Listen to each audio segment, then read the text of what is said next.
禅修能改变什么？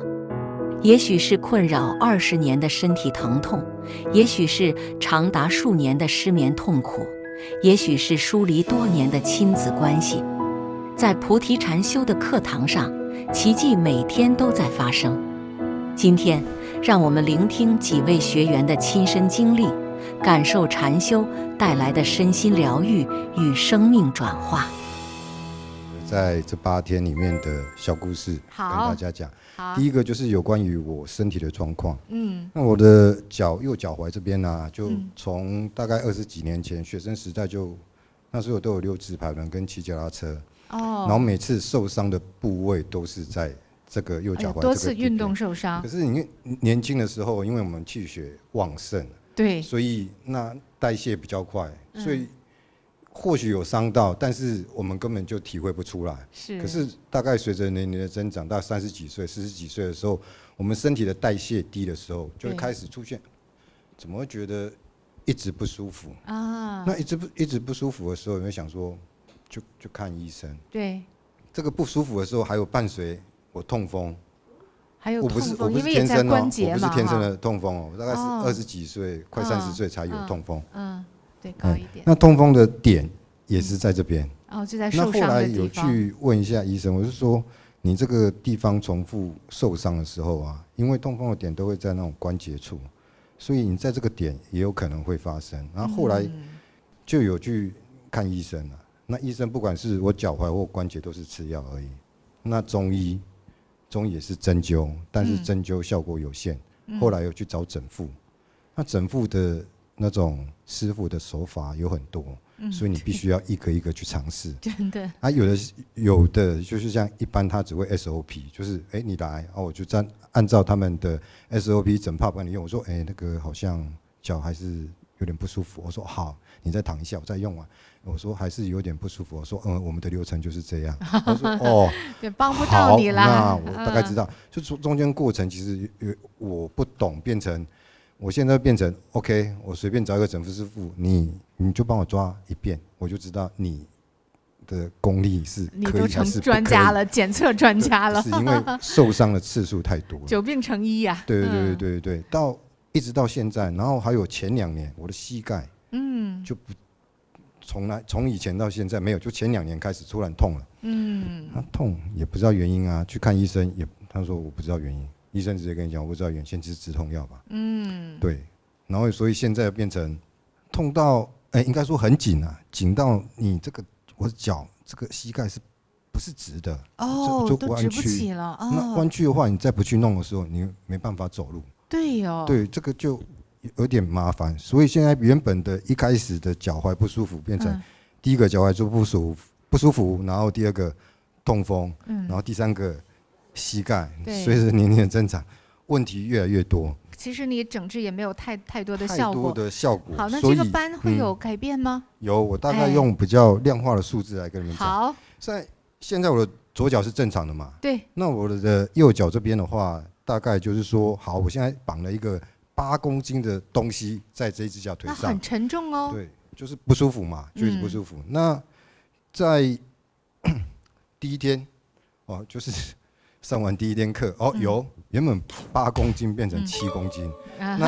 那有比较舒缓一点。然后第2天变成6公斤，可是一直下来5公斤4公斤到昨天好了9成啊，那也很好了。那9成的话就是这个地方脚踝的地方是松了，然后这个地方的话有时候还会有点紧，可是也是松了。对，这个是在我这边8天的一个对身体的直接受益的分享。等一下，我也用数字帮你总结一下哈。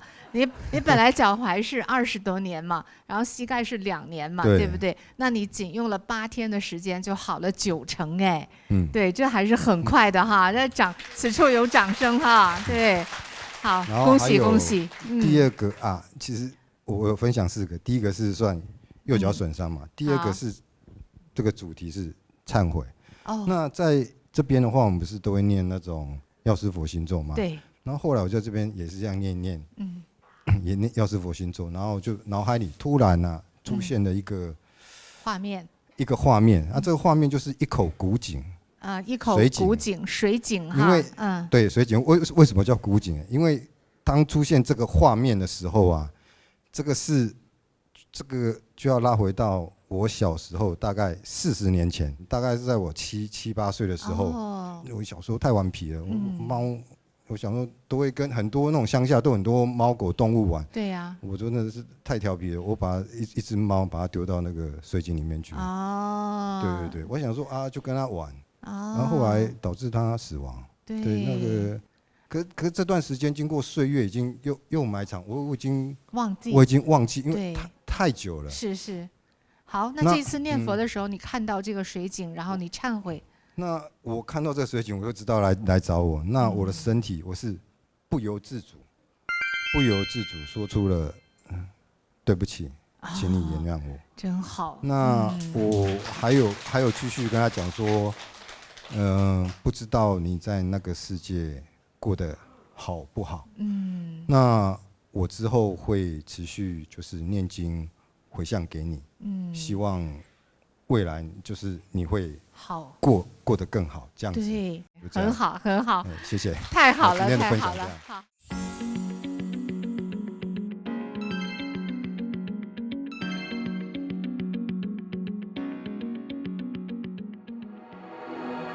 接下来，一对来自台湾的姐妹连启玲和连启佩，都是第一次参加菩提禅修的课程，在短短几天的健身班中获得了什么样的受益？让我们来听听他们的分享。就是我从生了我儿子之后，我就开始有荨麻疹，每天，然后我就是比较严重的时候，我是半夜会痒起来。然后我还看过中医，然后中医就那个也是给我吃药，我拿了一张单子说，哎，你什么什么不能吃这样啊？第一条就是咖啡，我就死掉了，我就天哪，人生太没乐趣了。然后我就每天就是吃一颗就是抗过敏的药，然后就这样子过。然后昨天师姐在问我的时候，我突然想起来。我这2天没过敏我这3天我连药都没吃这样子。然后我妹妹受益更大，因为她是长期的那个失眠，很严重。等一下，那个麒麟还有一个就是晚上起来也是都会起夜，就晚上都要起来。我太频尿了。所以我妹都知道，我们只要出去，我一出去一定是先找厕所。然后我睡觉，就是我虽然没有像我妹妹那么严重，可是我半夜都已经起来2次3次这样。然后那个这几天我是快清晨的时候，快要醒来的时候才去上一次厕所。不提都不知道。然后那个师姐一提，我就回想起来，真的就莫名其妙，我就觉得哇。这一趟奇妙旅程，这么多受益。对，短短的几天。对，是真的很感恩，真的。齐佩呢？我就是吃安眠药吃了非常多年，我是必须要有安眠药才有办法入睡的人。而且安眠药已经吃到多少量？吃到就是从1颗一直加到现在1天要吃5颗才有办法入睡。最高的时候是7颗。对。然后但是我吃安眠药，我还是会就是一直睡得不好，还是会一直起来，就是每半个小时或1个小时会起来一次。那这几天我突然发现，我可以好像一觉到天亮。那我前天就试着自己捡了1颗安眠药，也是一觉到天亮。然后反而这几天上课都是姐姐打电话给我，起床了，不要迟到。对，我就觉得睡眠品质有改善。然后还有，因为我去年的时候我跌倒，我是左边整个趴到地上，所以我现在这边左边这边都是钢，里面有钢片。这么严重？对，直接这样子。对，那到现在我的左脸就是本来是整个麻木的，那到现在还有这一块，连牙龈都是。但是这几天我发现，我在刷牙的时候才突然发现我的牙龈有知觉了。但是这一块，我想，如果我继续就是修师父的法，应该是会慢慢好起来的。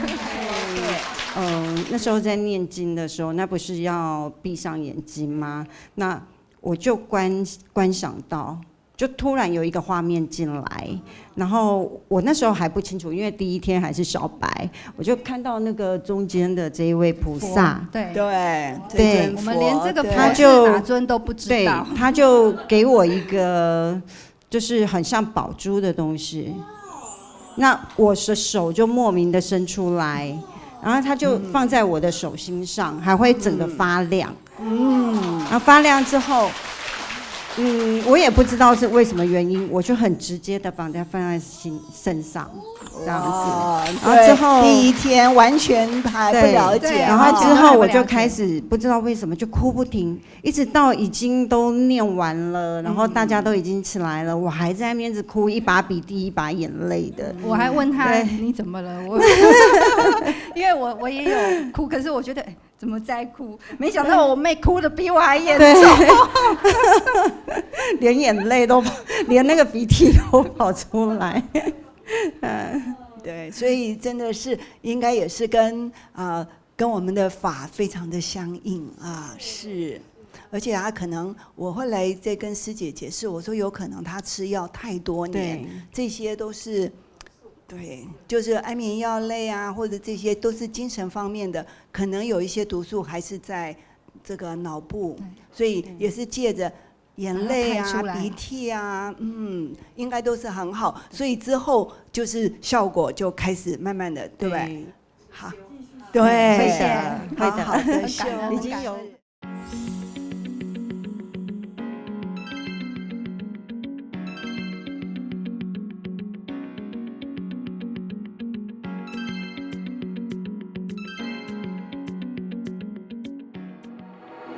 我是在2012年认识菩提禅修，然后进入禅堂，然后就在禅堂当志工，持续的当志工。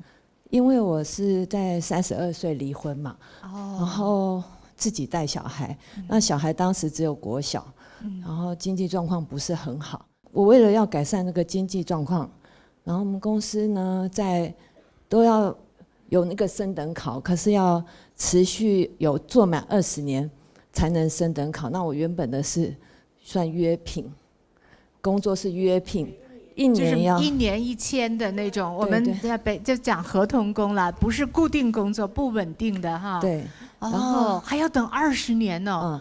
哇！然后我在2015年刚好有这个资格可以考试，就20年了。对，然后我就想说，我为了要改变这个状况，我就准备了1年的时间。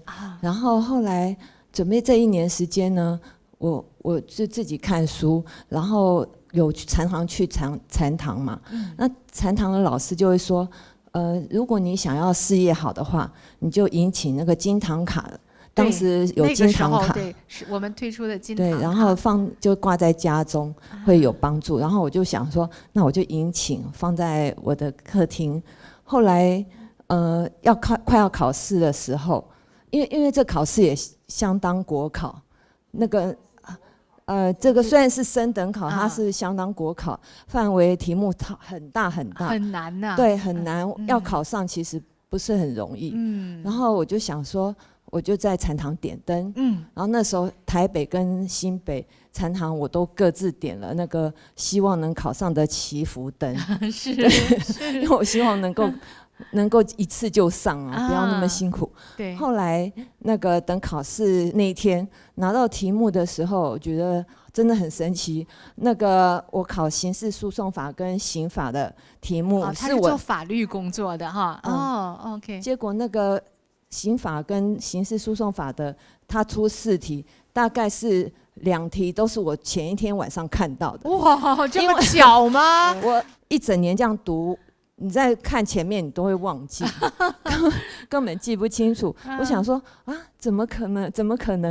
然后觉得好像是师父在帮我。真的。对。然后作文题目因为也很大，范围很大，我只准备1题，然后结果出来就是刚好。那个，哇，你也太神奇了吧！哇，然后我就觉得哇，真是好像很棒。可是我又觉得考完以后心里没有底，觉得可能不见得会录取。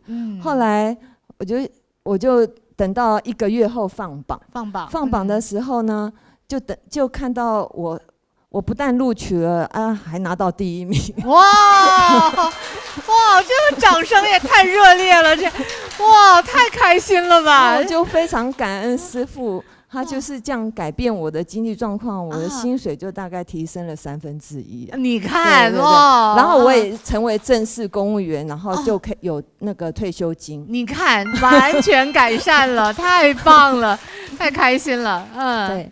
然后后来那个我因为在2015年那时候有请那个金堂卡嘛，然后我就觉得家中因为我家从小的时候我都有听到那个好像很奇怪的声音，像那个锅碗瓢盆都从那个厨房声音都从那边传出来，好像掉地上，然后跑去看的时候都没有。哇塞！然后我就觉得有点恐怖。从小的时候啊？对，小时候这样很多年持续，可是不是一直有。哦，偶尔的，那也很可怕呀。很可怕。可是那因为经济状况也不可能搬家，然后就常常很恐惧啊。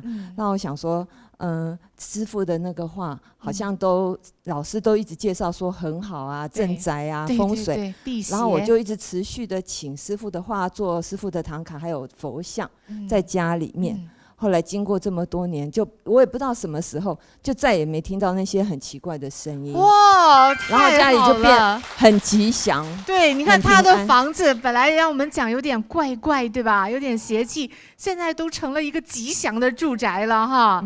哎呦，太棒了，然后我再讲一个我身体上的受益，就是我因为我要上班，我们要看电脑。有一天我打开电脑的时候，那一行字10几个，我有7、8个字，有一只眼睛看不到，看不到7、8个字。然后我想说怎么会这样子？我就跑去医院看嘛。然后那个医生，因为那个马街这个医生算是黄斑部的权威，然后他就帮我照好以后，他就说这个是一个眼球老化的算一个眼膜。掉到黄斑部那边，所以我的视野看出去的话是看不清楚。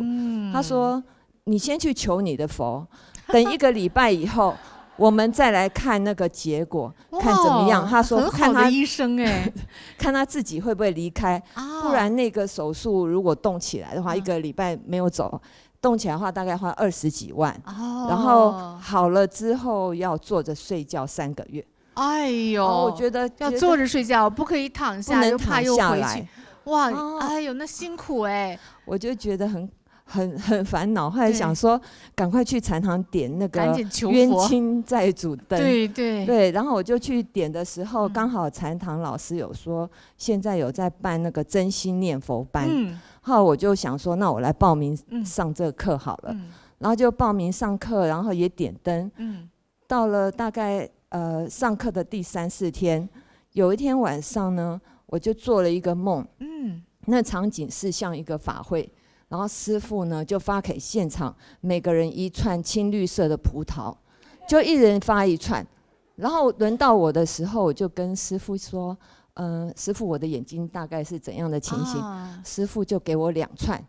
后来给我2串以后，就好像早上了，天亮了，我就醒了。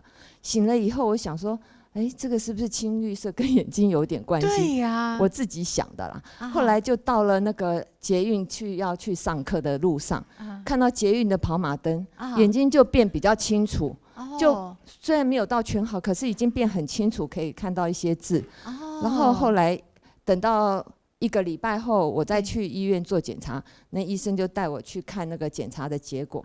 他说：“你看，好像不用开刀咯，那个眼睛的膜已经离开了视网膜。”哇，太神奇了吧！他就因为他已经从医大概有30几年嘛，然后又是那个黄斑部权威，他就说：“这个眼睛自然离开黄斑部的这个位置的这个案例自然好的话，你大概是我遇过的第2个。”他就这样讲。那你有没有告诉他你真的念佛了？有啊，我说你说叫我去找我的佛，我就去找我的佛。哎呀，太灵了。对，然后我就觉得非常感恩师父。哇，真的太好了啊！还有一个我女儿的受益，因为我比较早离婚嘛，然后小孩子很小，所以我跟她没有很亲近。我跟她就是比较不太会聊天啊，就是也是因为女儿跟爸爸吗？也没有，就我带。可能你太忙还怎样？就是她可能也是有事不太讲出来的。了解。然后后来我进入菩提禅修啊，刚好师父都有办青年营，对，然后我就有一次2016是在新北办，我就帮他报名，他还不愿意来啦，可是后来还是来了，他就上过2次，这一次跟加拿大那次，然后上了以后，他的心胸就开阔，然后比较会跟我聊天讲心事，然后我们变成那个无所不谈的，像朋友一样的那种母女关系。哎呦，我们听了好羡慕嘞，对呀。然后常常师父直播完以后啊，我们都会讨论师父在讲什么。哎呦，多好，这是最开心的。我就觉得很喜欢这样子啊，对。然后我就非常的感恩师父，真的要感恩师父，让我的那个家庭变得人生很幸福，你看，又美满，事业好了，钱财好了，房子好了，健康又好了，女儿好了，哎呦，太棒了！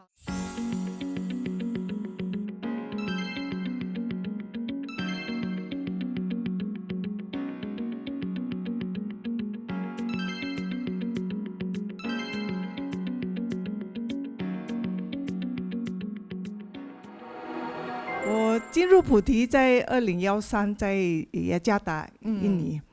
那时候我也不是说有很大的问题在健康方面，但是我的情绪就是很弱了。看我的家庭，先生脾气很不好，那你要讲一讲先生为什么变得脾气不好了？好，那时候我也不知道是很多人是有这个忧郁。他为什么忧郁呢？你们知道吗？在可能新加坡人全不知道，1996年的时候有飞机爆炸。那个 Silk Air， Silk 飞从雅加达到新加坡。因为那时候我也是住新加坡。听到了空难了。他们到新加坡是因为有要分离。就是他的家人呢，乘坐那个飞机从印尼到新加坡参加婚礼，结果半途中失事了。结婚的是我的小姑，我老公的妹妹。那飞机上当时有几个家庭成员呀？有我婆婆，哥哥、嫂嫂，2个女儿。哎呦，5口人哦，3代人哈。就是那时候。非常的，我也不知道，非常痛苦对，在报纸上写，有一家人3代，那时候婆婆、孩子、孙子失去了。其实就是你家人，所以老公就等于失去了妈妈，失去了哥哥嫂嫂，还有2个侄儿哈，哇，所以他就。哎呦，这个打击太大了。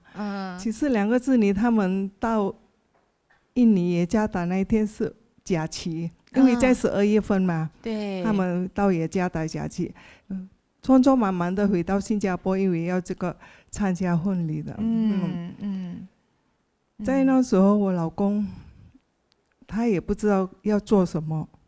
听到了这个消息，我们马上立刻到新加坡的。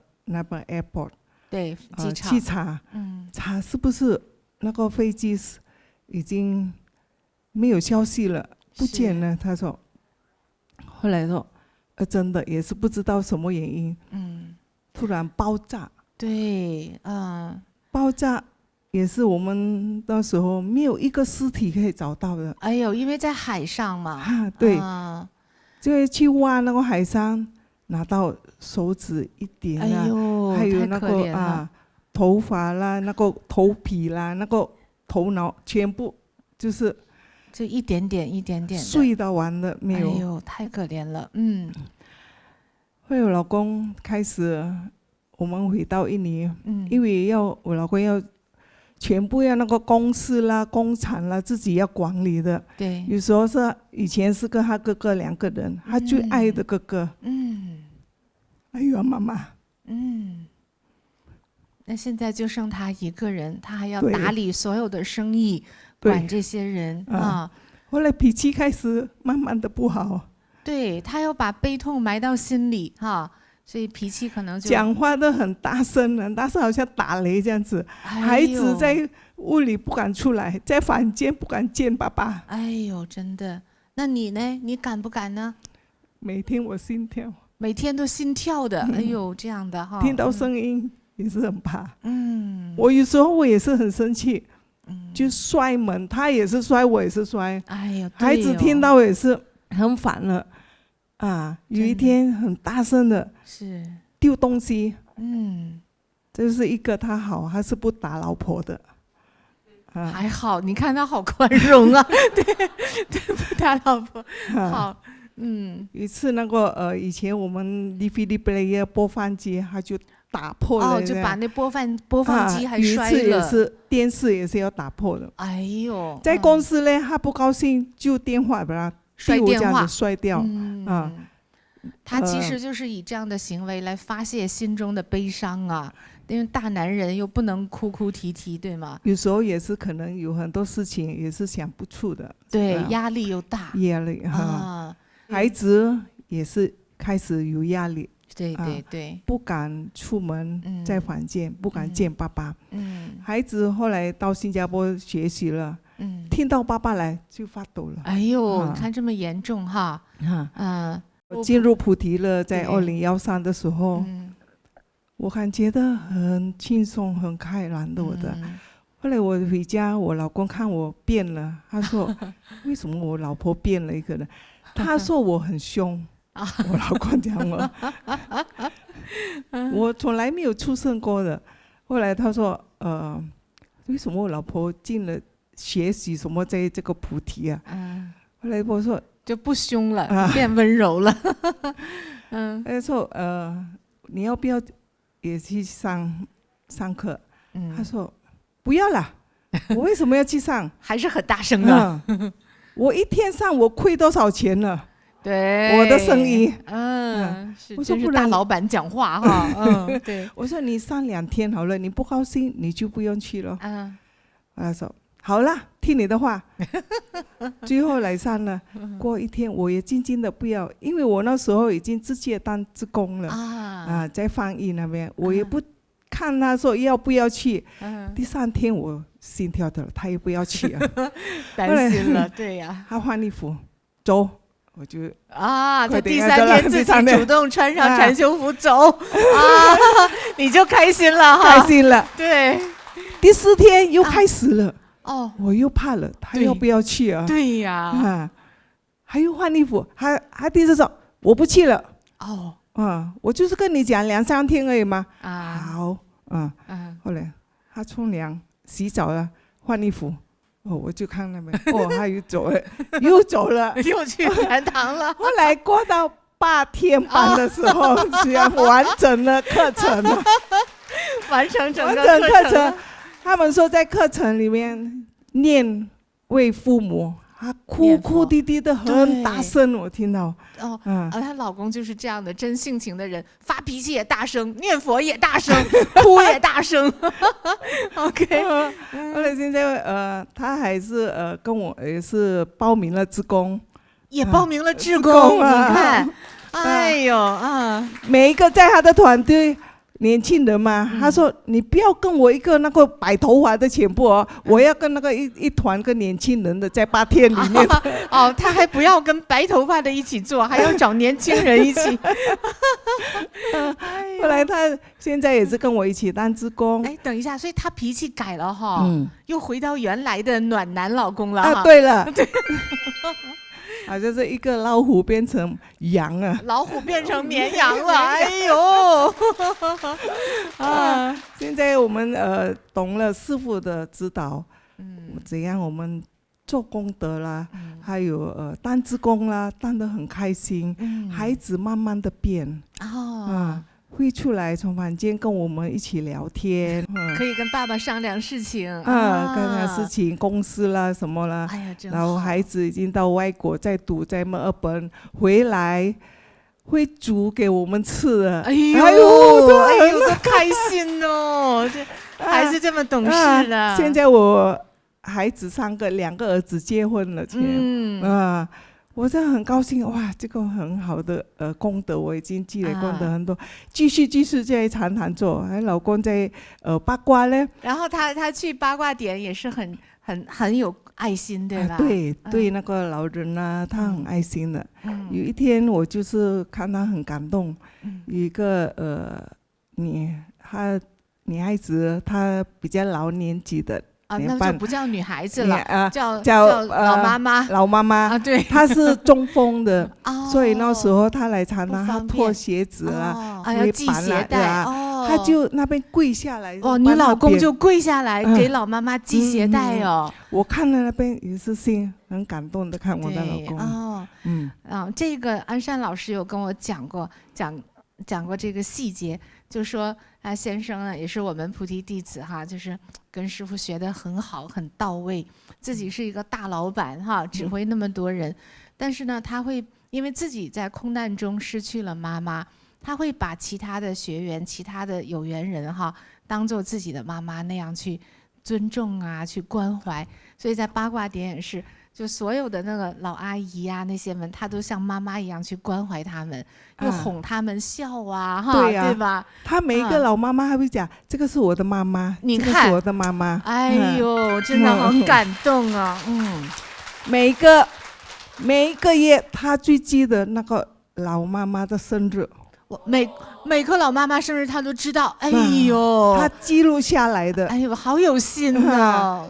他还去给他们过生日庆祝他们的生日。哎呦，太好了，所以这个就是你先生的转变，以及一家人的吉祥。对，一家人很和谐的，很和谐，孩子、孙子。哎，大家看得出他有孙子吗？有2个孙子哎，这么年轻哎，这么美丽的奶奶哦。哎呦，刚刚去年在龙年。我拿到2个孙子，龙年生的2个孙哦，大儿子跟第2的儿子，哎呦，太棒了好的，这个是因为师父教我们的，都是师父，都是师父教我们的，很感恩师父。通过学习念佛，解开了心中的心结，然后又学习到了师父的慈悲。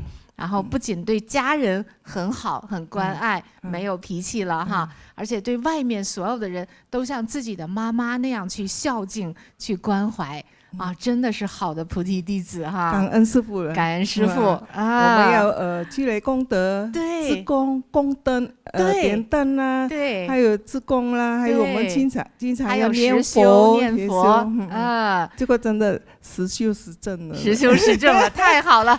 好，掌声送给师姐。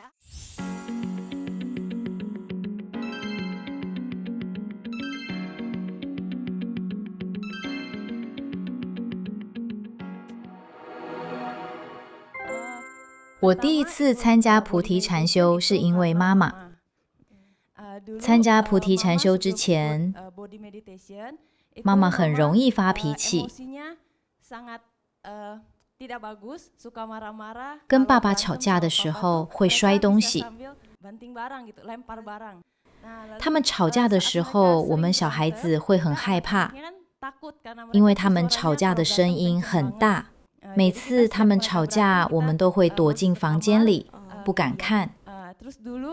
小时候很想赶快长大，上大学，然后住在外面，不想住在家里。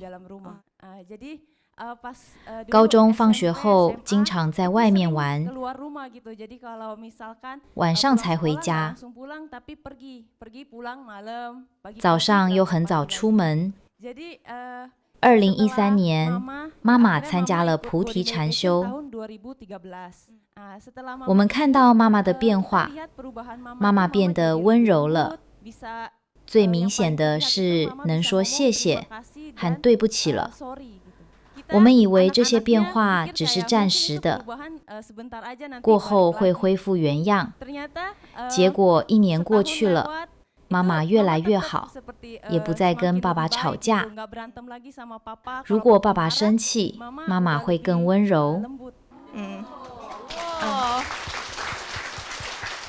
可能因为这样，爸爸也不再发脾气了。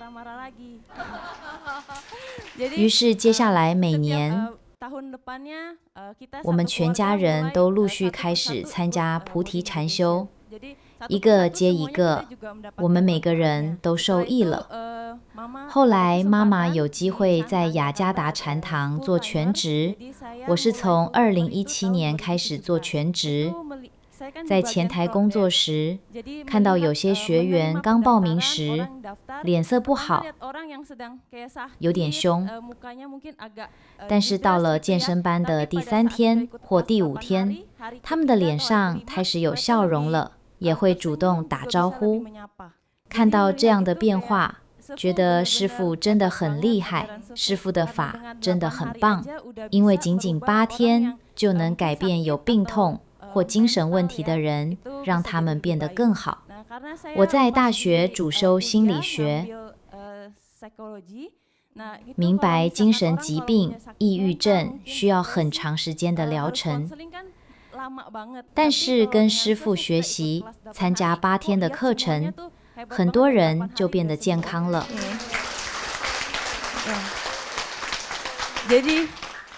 妈妈曾经可能读过面相类的书，说我的生辰八字可能不太好，所以妈妈很担心，怕我的生命可能不长久。但是书上说，如果想改变命运，就要多做善事，积累功德。这跟师父说的一样。后来妈妈进菩提遇到师父，师父说，如果想改变命运，就要多做功德。我没想到我的山根这里，以前山根处很低，现在隆起来了。还有下巴，没想到下巴也能改变。对，是在不知不觉之中的。因为我每天在禅堂服务大家，还有念佛、做大礼拜，真的没想到会有这样的改变。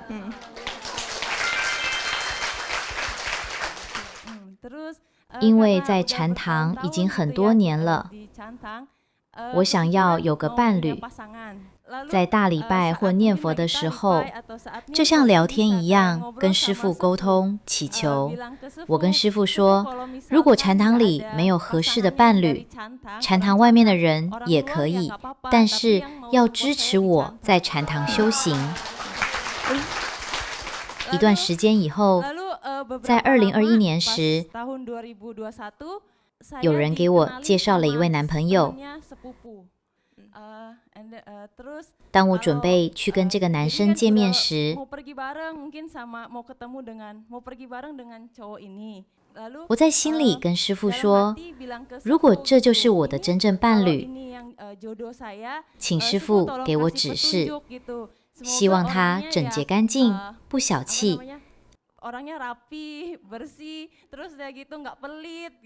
还有希望他孝顺父母。结果见面后真是这样，我的期望全部都实现了。所有期望的跟师父祈请的事情都很顺利。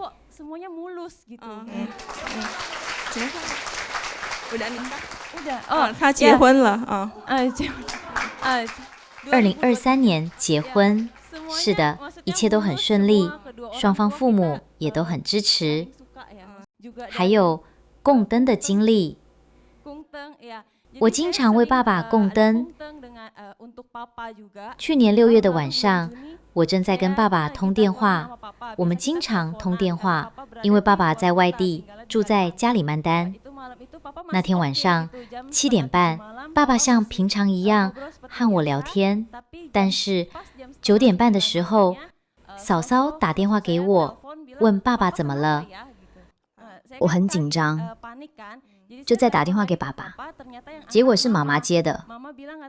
妈妈说等一下，我在电话里听到爸爸的声音，像是在气喘。于是他们马上送爸爸去医院。到了医院后，发现爸爸不是呼吸问题，而是肚子疼。那天晚上做了 X 光检查，医生说爸爸的胃穿孔了。因为只检查了一次，我们想再次确认，所以转院到更大的城市坤甸，大概有5小时的车程。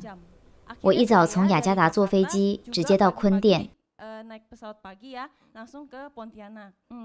那天早上我去机场之前，已经为爸爸点灯了，希望一切顺利。医生做了血液检查，也看了之前医院的 X 光结果，确实是胃穿孔。医生说必须手术，我们跟妈妈商量后，妈妈说好，那就手术吧。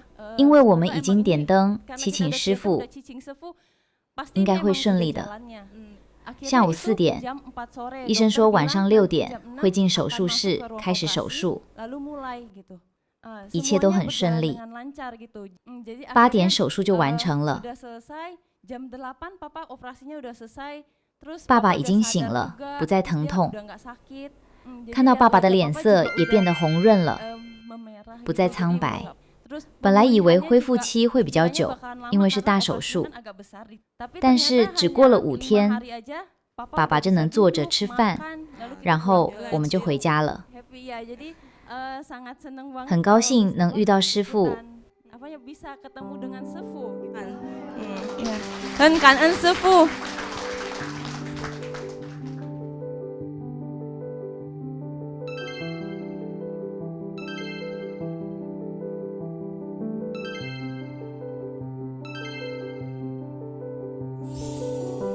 禅修改变的不只是身体，更是整个人生。今天我们听到了不同的故事，却有着相同的主题，从痛苦到解脱，从黑暗到光明。当我们真正敞开心扉去感受佛法的慈悲，生命的转变就会开始发生。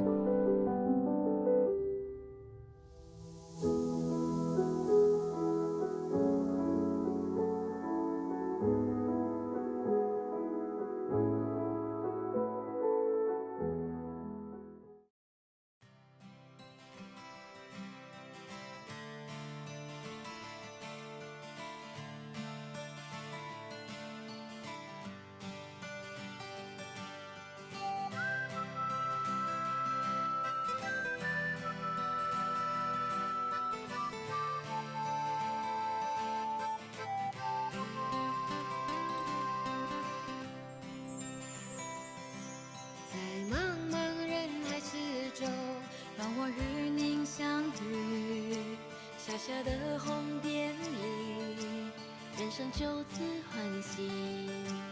我快乐了，我健康了，我幸福了，我美丽了。